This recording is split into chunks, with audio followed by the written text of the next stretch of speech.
पश्चिम बंगाल में 8 जुलाई को पंचायत चुनाव के लिए वोटिंग जारी है। चुनावों को शांति से संपन्न करवाने के लिए राज्य में सुरक्षा बलों की तैनाती की गई है, लेकिन इसके बावजूद कई इलाकों से हिंसा की खबरें सामने आई हैं।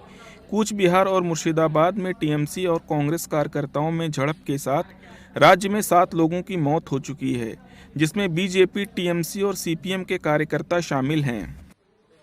कूच बिहार के फोलीमाली इलाके में एक बूथ पर बीजेपी की एक पोलिंग एजेंट की कथित तौर पर पीट कर हत्या कर दी गई।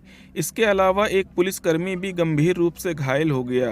वहीं नॉर्थ 24 परगना जिले के पीरगाछा में एक निर्दलीय उम्मीदवार के बूथ एजेंट की हत्या कर दी गई। ग्रामीणों ने टीएमसी उम्मीदवार पर हत्या का आरोप लगाया और आरोपियों की गिरफ्तारी की मांग की। पश्चिम बंगाल के राज्यपाल सीवी आनंद बोस ने पंचायत चुनाव में वोटिंग के दौरान विभिन्न मतदान केंद्रों का दौरा किया। इस दौरान राज्यपाल ने मतदाताओं और उम्मीदवारों से बातचीत की।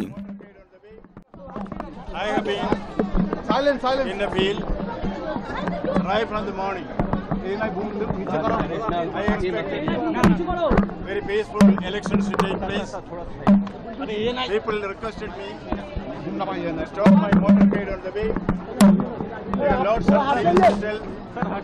They told me about murders happening around them. They told me about goons not allowing them to go to the polling booth.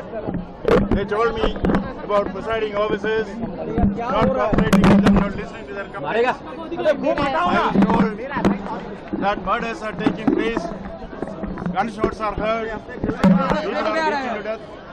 These are in stray cases, yes, but even one case where there is bloodshed should cause concern to all of us. This is the most sacred day for democracy, where वहीं TMC ने voting के दौरान हिंसा के लिए केंद्रीय सुरक्षा बलों को जिम्मेदार ठहराया है। Shocking and tragic incidents have unfolded the night before the voting, which has just started this morning in the Panchayat elections in West Bengal. The BJP, CPM and the Congress, who had colluded together, they were clamoring for the central forces. Where is the deployment? Why have the central forces failed to protect the citizens? Trinamool Congress workers have been murdered. 2 have been shot at in Domkol.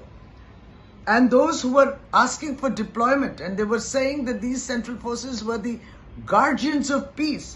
The guardians have failed. They have faltered to protect the rights of the citizens. BJP नेता सुधांशु त्रिवेदी ने पश्चिम बंगाल पंचायत चुनाव में हिंसा को लेकर TMC पर निशाना साधा है। उन्होंने कहा कि बंगाल में कुछ ऐसा ही हो रहा है जैसे 90 के दशक में बिहार में होता था।